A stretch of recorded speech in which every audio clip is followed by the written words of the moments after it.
Hi అండి, మీ వాడిని, మీ అందరి వాడిని, మీ విజయ్ కొలగాని.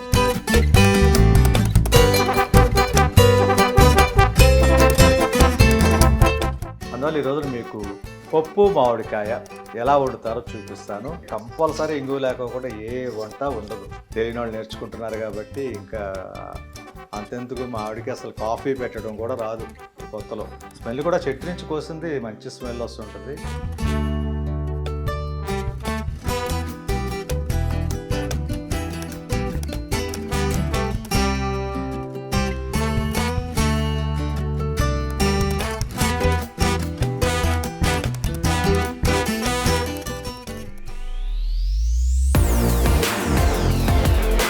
హాయ్ అండి, మీ వాడిని, మీ అందరి వాడిని, మీ విజయ్ కొలగాని.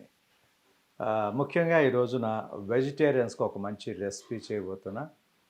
అందరికీ తెలిసిందవ్వచ్చు కానీ చాలామందికి తెలియదు ఇది. ఎందుకంటే వంట తెలియని వాళ్ళకి ఏదైనా కష్టమే. మనం చెప్పాలంటే ముద్దపప్పు పెట్టమన్నా కూడా కష్టపడతారు, ముద్దపప్పు పెట్టాలా అని. అదే తెలియకపోవటం వల్ల. అందువల్ల ఈరోజు మీకు పప్పు మామిడికాయ ఎలా వండుతారో చూపిస్తాను. పప్పు మామిడికాయ అంటే అందరూ వండుతారు కానీ నా స్టైల్లో ఎలా ఉంటుంది, ఏ టైమింగ్లో ఏమేమి వేస్తాను, ఎలా తాలింపు పెడతాను, ఏంటి అనేది ఒకసారి చూద్దాం. పప్పు మామిడికాయకి ఇప్పుడు మనకు కావాల్సినవి ఏంటంటే మామిడికాయ అండి. పుల్లటి మామిడికాయ చూసుకోండి తీసుకునేటప్పుడే. ఆనియన్ కావాలండి, ఉల్లిపాయ, ఒక 4-5 మిర్చి తీసుకోండి, కందిపప్పు. ప్రస్తుతానికి మనకి పప్పు మామిడికాయకి కావాల్సినవి ఇవే ఇంపార్టెంట్. దీని తర్వాత లాస్ట్లో తాలింపు పెడతాము. తిరగమూత అంటాము, తాలింపు అంటాము. అది ఎలా చేయాలో కూడా చెప్తాను. వీటిని ఎలా పెడతారేంటి అనేది మీకు చెప్తాను, చూడండి. ఓకేనండి, ముందు పప్పు తీసుకుందాం, కడగాలి కాబట్టి. ఒక టీ గ్లాస్ చూడండి. టీ గ్లాస్ అంటాం కదా, కాఫీ గ్లాసు, ఒక మీడియం సైజ్ అనమాట, పెద్దది కూడా కాదు. దీన్ని అయితే సరిపోతుందమ్మా, చూడండి ఒకసారి.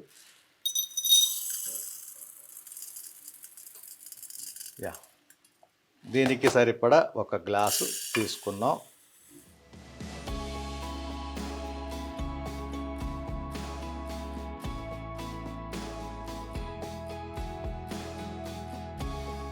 కడిగేసేసి క్లీన్ చేసేద్దాం.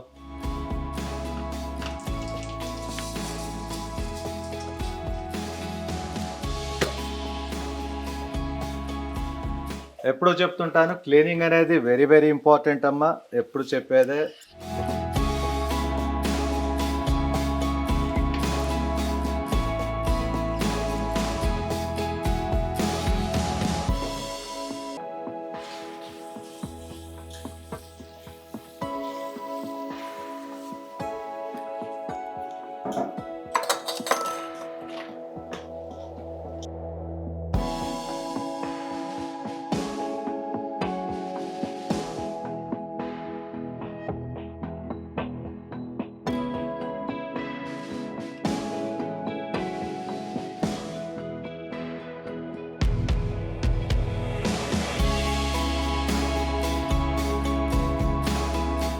ఆనియన్ కూడా చక్కగా నీట్గా ఒలిసేసుకుందాం. చూసుకోండి ఎప్పుడు కూడా నీట్గా వలవటం కానివ్వండి.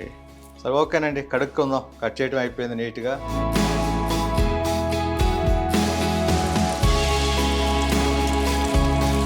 మ్యాంగో ఎలాగో తోలు తీస్తాం, తోలు తీసే చేయాలి కాబట్టి ఒకసారి కడిగేసుకున్నామంటే బాగుంటుంది. మిర్చి కడిగేసుకుందాం. మిర్చి కూడా నీట్గా ఒలిసేసుకున్నాం, తోళ్ళన్నీ, తొక్కంతా.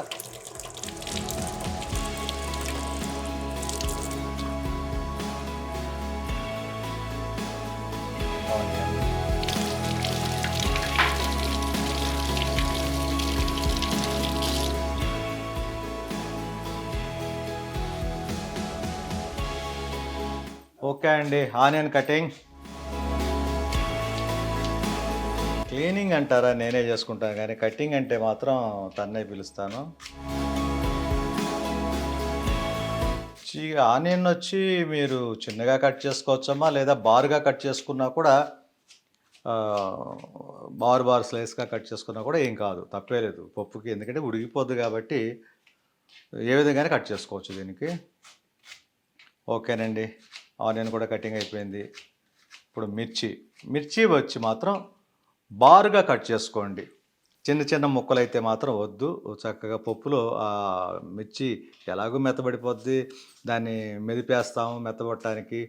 అందువల్ల నలిగిపోద్ది కాబట్టి ఇబ్బంది లేదు. చూడండి ఒకసారి ఎలా కట్ చేస్తుందో. బారుగా కట్ చేసి 2 పీసుల కింద కట్ చేస్తుంది. అంతే. కొంచెం మిర్చి ఎక్కువ వేసుకోండి అమ్మ. పప్పు మామిడికాయకి మిర్చి ఎక్కువ వేసుకోండి. కారం తక్కువ వేయండి. కారం మనం నార్మల్గా ఎక్కువ వేసామంటే ఏమవుద్దంటే రెడ్డిష్గా వచ్చేస్తుంది పప్పు మామిడికాయ. చూడంగానే ఒక ఇంపాక్ట్ ఉండదు. చక్కగా నీట్గా కనిపించాలంటే మాత్రం మిర్చి ఎక్కువ వేసి కారం తగ్గించారనుకోండి, ఆ రెడ్డిష్ తగ్గిపోయి ఒక ఎల్లో కలర్లో వచ్చి చాలా బాగుంటుంది. ఓకే అమ్మా, దాంట్లో వేసేసుకుందాం. ఆనియన్ మిర్చి కట్ చేసింది ఈ పప్పులో అలా కడిగిన పప్పులో కలిపేసుకోండి. ఎస్, మ్యాంగో ఇప్పుడు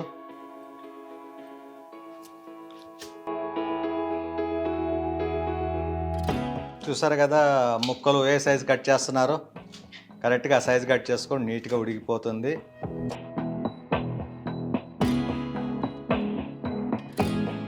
దాన్ని కలిపేద్దాం మ్యాంగోస్ని కూడా. ఓకే, ఇప్పుడు వచ్చి దీంట్లో ఏమేమి కలుపుతానో చూడండి ఒకసారి. మెంతు పొడి ఎప్పుడు కూరలో కలిపేదే, ముందే కలిపేస్తాం అన్నిట్లో కూడా చూసుకోండి.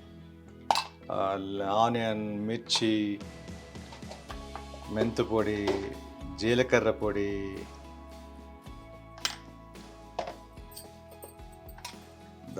ధనియాల పొడి, ఎప్పుడు కలిపేటట్టుగానే లైట్గా పసుపు, కారం అమ్మ. సరిపోయింది. ఓకేనండి, ఇక పొడులన్నీ వేసాం చూసారు కదా ఎవ్రీథింగ్. దాంట్లో ఇప్పుడు వాటర్ మిక్స్ చేద్దామండి.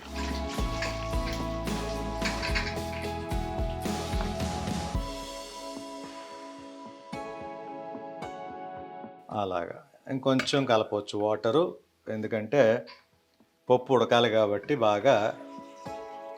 చూసారు కదా, దీంట్లో వచ్చేసి పప్పు కడిగిన దాంట్లో కందిపప్పు కడిగిన తర్వాత ఆనియన్, మిర్చి, పసుపు, మెంతు పొడి, జీలకర్ర పొడి, ధనియాల పొడి అన్నీ కలిపిన తర్వాత కారం వేసాం. కారం కూడా వేసి ఇప్పుడు వాటర్ పోసాం నీట్గా. ఉప్పు మాత్రం వేయకండి. ముందు కందిపప్పులో ఉప్పు వేస్తే ఏమవుతుందంటే ఉడకదంటారు.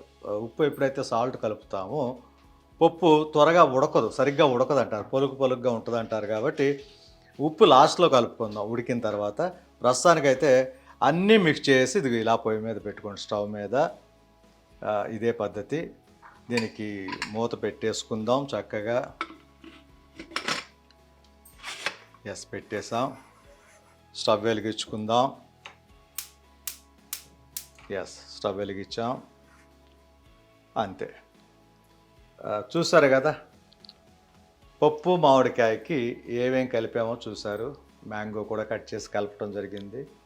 ఎవ్రీథింగ్ అన్నీ మనకి ఈ పప్పు మామిడికాయకి అంటే అన్ని కూరలకి ఉన్నట్టుగానే మనం అన్ని పళ్ళు కూడా కలిపేసాము.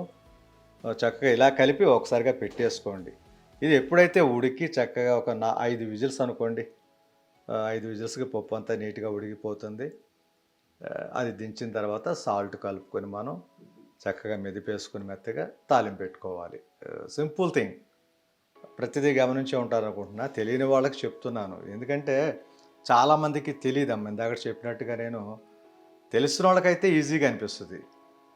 తెలియని వాళ్ళకి ఏంటంటే అదే ఇందాక చెప్పినట్టుగా ముద్దపప్పు పెట్టమన్నా కష్టంగా ఫీల్ అవుతారు. అయ్యో వండాలా వంట అని. వంట అంటేనే ఏంటో భయపడతారు. అసలు చెప్పాలంటే మీరే చెప్తుంటారు, అన్నయ్య మీరు భలే ఈజీగా చెప్తారని. చాలా సింపుల్ రా, ఇది చేయాలే కానీ మనం ఏదైనా చేసేయచ్చు. బిర్యానీతో సహా చేసేయచ్చు మనం. వెజిటేరియన్స్ అంటే వెజిటేరియన్ బిర్యానీ కూడా చేసుకుంటుంటాం మనం.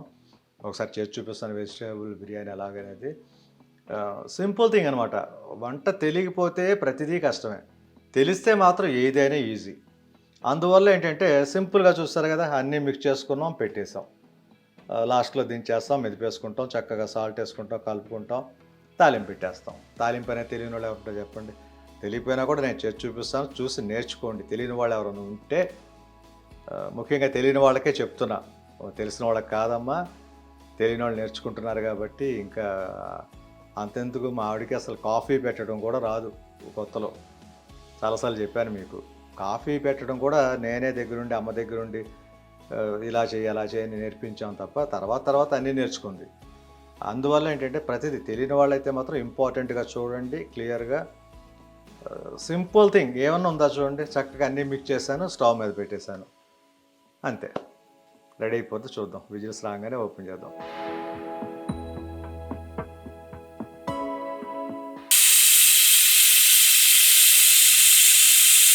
విజిల్ వస్తుంది చూస్తారు కదా. యా, ఒక 5 విజిల్స్ రానిద్దాం అమ్మ. 5, 6 కూడా రావచ్చు, పప్పుకి తప్పేలేదు. పప్పు ఎంత మెత్తగా ఉడికితే అంత మంచిది అంటారు. దీంట్లో కొంతమంది కొంతమంది బద్దలుగా వండుకుంటారు, కొంతమంది మెత్తగా ఉడకాలంటారు. ఒక్కొక్కళ్ళకి ఒక్కో టేస్టు. ఏదైనా కూడా కడుపులోకి వెళ్ళింది అరగాల్సిందే. కొన్ని విజిల్స్ వచ్చేస్తున్నాయి.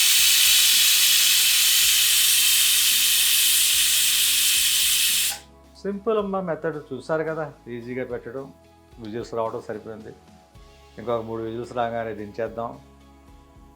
దించేసి చక్కగా మెదుపుకోవడం, ఉప్పు కలుపుకోవడం, తాలింపు పెట్టుకోవడం. అలాగే ఒక థర్డ్ విజిల్ వస్తుంది. పప్పు మామిడికాయ, ఇలాంటి పప్పుకు సంబంధించి పప్పు టమాటా, పప్పు మామిడికాయ, పప్పు తోటకూర, పప్పు పాలకూర, పప్పు గోంగూర, రకరకాలు ఉన్నాయి దీంట్లోనే. పప్పుతో కాంబినేషన్ చాలా వండుకుంటారు. సో కొంతమంది ములక్కాయ వేసుకు వండుకుంటారు, కొంతమంది వంకాయ పప్పు వండుతారు. ఎవరి టేస్ట్ వాళ్ళది. పప్పు కాంబినేషన్ ఏది వండుకున్నా కూడా వడియాలు ఇంపార్టెంట్గా పెట్టుకోండి. చాలామంది వడియాలు లేకుండా ఉత్త పప్పు అయితే తినరు. 99% నేను చూశాను. అంతెందుకు మా ఇంట్లో తినరు. పప్పు ఏదైనా వండామంటే బాబు వచ్చి వడియాలు వండే, అసలు చెప్పక్కర్లే, ముందు వడియాల కళాయికి ఇచ్చేస్తుంది, నూనె పోసుకుని ఏం చేస్తుంటుంది, ఏంటంటే వడియాలు అంటుంది. ఎవరింట్లోనైనా వడియాలు ఉండాల్సిందే. మామూలు నార్మల్ కర్రీస్ అయితే ఇక వడియాలతో సంబంధం ఉండదు. యా, ఇంకొక విజిల్ రాగానే కట్ చేసేద్దాం. చూడండి, ఇంకొక విజిల్ వస్తుంది. Last whistle. ఓకే అండి, ఆపేద్దాం. ఎస్, 6 విజిల్స్ వచ్చినాయి, ఆపేసాము. ఇప్పుడు కాసేపు ఉంచి ఆ విజిల్ మొత్తం, ఆ లోపల ఉన్న ఎయిర్ మొత్తం వెళ్ళిపోతుంది. కొంచెంసేపట్లో ఓపెన్ చేసుకుని మెదుపుకుందాం. అది ఎలాగేంటనే చెప్తాను. సైడ్లో పెట్టుకుందాం కావాలంటే. ఎస్,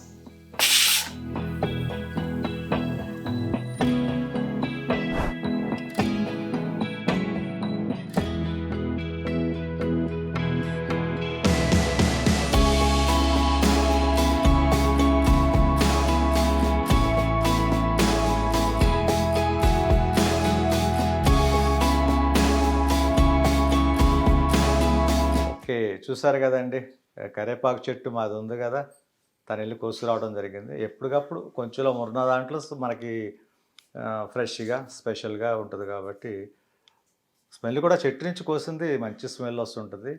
అలాగే తాలింపుకి రెడీ చేసుకుందాం. ఇక పప్పు దించేసాం కదా, ఈలోపు అన్నీ రెడీ చేసుకుంటే తాలింపుకి ఏమేం కావాలి ఏంటని లైట్గా ఏదైనా డస్ట్ ఉన్నా కూడా వెళ్ళిపోద్ది కాబట్టి క్లీనింగ్ అంతేనమ్మా. ఓకే, పెట్టుకుందాం. ఇది వెల్లుల్లిపాయ ఒలిసేసుకుంటున్నాం చూడండి. తాలింపుకి వెల్లుల్లిపాయ కావాలి కాబట్టి ఒలిసేస్తున్నాం చూడండి. ఒక 8 పీసులు అయితే సరిపోతాయి నాకు తెలిసి. 10 తాలింపుకి ఇన్నని లేదు లెక్క. వెల్లుల్లిపాయ ఎంత వేసుకుంటే అంత ఫ్లేవర్ బాగుంటుంది, టేస్ట్ వస్తుంది. చక్కగా వెల్లుల్లిపాయ వేసుకున్నాం. కరివేపాకు తీసుకొచ్చి కడిగేసుకున్నాం చెట్టు నుంచి. ఇక చూసారు కదా, ఇది బాక్సు. అన్ని తాలింపు దినుసుల డబ్బా, పోపుల డబ్బా అంటారు దీన్ని యాక్చువల్గా. జీలకర్ర ఉంది, ఆవాలు ఉన్నాయి, మినపప్పు ఉంది, పచ్చెనపప్పు ఉంది, ఇవన్నీ ఉన్నాయి కాబట్టి మిర్చి, ఎండుమిర్చి. ఇది వచ్చేసి తెలుసు అందరికీ, ఐడియా వచ్చింది కదా ఏంటిది. అది అందరికీ తెలుసు కాబట్టి అందరికీ తెలియాలి కదా. నేను మర్చిపోలే, నీతో చెప్పిద్దాం, నువ్వు మర్చిపోలేదని. ఇంగువ అనేది బాగా వాడతారమ్మా. తాలింపు అనగానే ఇంగువ కొంచెం వేస్తే ఏంటంటే టేస్ట్ చాలా బాగుంటుంది. పులిహోర దగ్గర నుంచి తాలింపు వేసే ప్రతి దానికి ఇంగువ వాడతాం మనం. ఇక చెప్పనక్కర్లేదు, బ్రాహ్మిన్స్ అయితే కంపల్సరీ ఇంగువ లేకోకుండా ఏ వంట ఉండదు. వాళ్ళు ఇంకా బాగా వండుతారు అందరికంటే కూడా. ఇంగువ అనేది ఎప్పటి నుంచో, చిన్నప్పటి నుంచి వస్తున్నది. ఒకప్పుడు చాలు చాలు వెల్లుల్లిపాయలు అంతే. వెల్లుల్లిపాయలు వేసేసారు, దినుసుల డబ్బా, కరివేపాకు కడిగేసుకున్నాం. ఓకేనండి, ఇక ఇది మూత తెద్దామండి.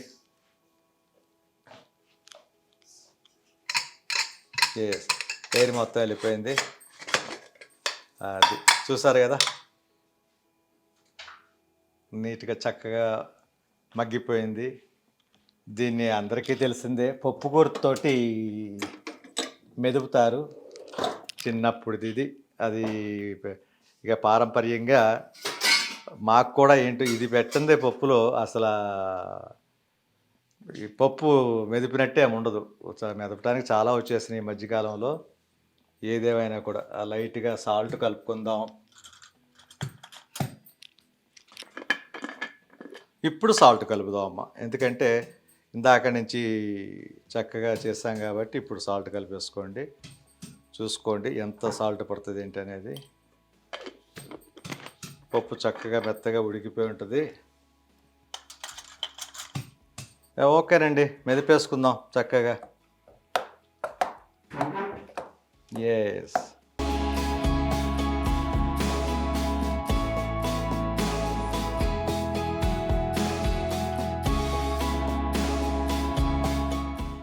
సాల్ట్ కలిపేసుకున్నాం, చక్కగా మెదిపేసుకుంటున్నాం.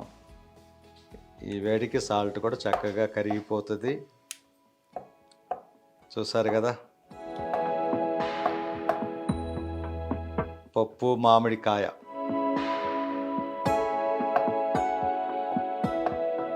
చెప్పాలంటే పప్పు కాంబినేషన్లోనే మామిడికాయ ఒకటి, గోంగూర ఒకటి చాలా స్పెషల్ అమ్మ. ఎందుకంటే వీటిలో పులుపు ఉంటుంది కాబట్టి, గోంగూరలోనూ పులుపు ఉంటుంది, మామిడికాయ అంటే చెప్పకల పులుపు కాబట్టి పులుపు మిక్స్ అయి ఉంటుంది కాబట్టి పప్పు చాలా టేస్ట్ వస్తుంది ఈ రెండింటికి. దానివల్ల ఇది ఒక స్పెషల్ అంటాం మనం. మామూలుగా పప్పు టమాటా, చాలా పప్పు పాలకూర అన్నీ వండుతాం, కాకపోతే కొంచెం చింతపండు వేస్తారు వాటిలో. ఇక వీటికి చింతపండు వాడక్కర్లా మనం. గోంగూర వేసినా సరే, మామిడికాయ వేసినా సరే చింతపండు ఎవరు వేయరు, ఎందుకంటే ఇదే పులుపు ఎక్కువ కాబట్టి. సూపర్ టేస్ట్ అమ్మా. ఎస్, నలిగిపోవటం అయితే అయిపోయింది. దా తాలింపు పెట్టేద్దాం. ఓకే, స్టవ్ వెలిగించుకుందాం. ఓకేనండి, డ్రై అయిపోయింది. కడిగి పెట్టిన కళాయి. చక్కగా ఇక ఆయిల్ పోసుకుందాం. చూసుకోండి అమ్మ, ఎంతవరకు ఆయిల్ కావాలో అంతవరకే వాడండి. ఎస్, నాకు తెలిసి చాలు. ఆయిల్ కాగుతుందన్నప్పుడు తాలింపుకు కూడా ముందు వెనక వేసేవి కొన్ని ఉంటాయి, చూడండి, జాగ్రత్తగా అబ్జర్వ్ చేయండి.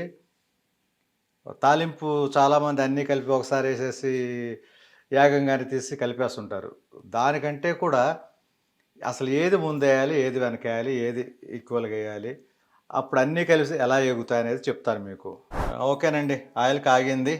ఫస్ట్ ఏమేయాలి ఏంటనే చెప్పాను కదా. ఫస్ట్ ఎప్పుడు కూడా ఆవాలు వేసుకోండి అమ్మ. ఆవాలు ఎందుకంటే చాలా హార్డ్ ఉంటాయి, అవి వేగాలి కాబట్టి ఫస్ట్ ఆవాలు వేసుకోండి.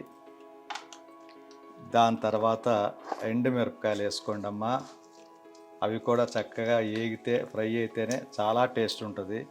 ఇప్పుడు పప్పులు వేసుకుందాం. పచ్చెనగపప్పు, మినప్పప్పు గుళ్ళు, అలాగే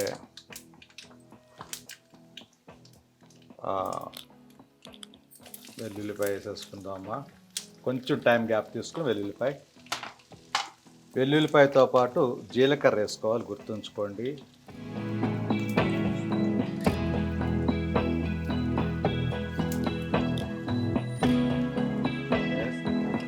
ఇది తిప్పేసుకోవాలమ్మా ఒకసారి నిదానంగా.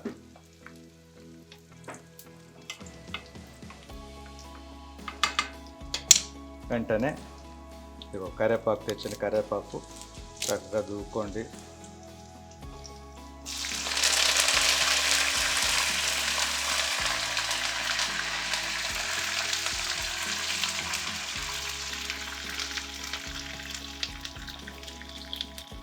వేగుతున్నప్పుడే ఇంగువ ఇందాక చూపించిన ఇంగువ చక్కగా చల్లుకోండి అమ్మా. చాలు, మంచి ఫ్లేవర్ కోసమే ఇంగువ అనేది. చూసారు కదా చక్కగా ఎగుతున్నాయి. ఆ వెల్లుల్లిపాయ కూడా కొంచెం బ్రౌన్ కలర్కి వచ్చేంత వరకు చూసుకోండి ఎప్పుడు కూడా. అప్పుడే మీకు బాగా ఏగినట్లు లెక్క. ఆ వెల్లుల్లిపాయతో పాటు అడుగునేసిన పప్పులు అన్నీ కూడా చక్కగా ఎగుతాయి అమ్మ, ఫ్రై అవుతాయి.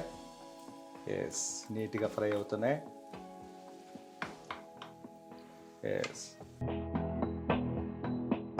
అన్నీ కూడా ఈవెన్గా ఏగినట్టే. సరిపోయింది. స్టవ్ ఆఫ్ చేసుకుందాం. ఓకేనమ్మా, ఇదిగో చూడండి, దీంట్లో తాలింపు పెట్టేసుకుందాం.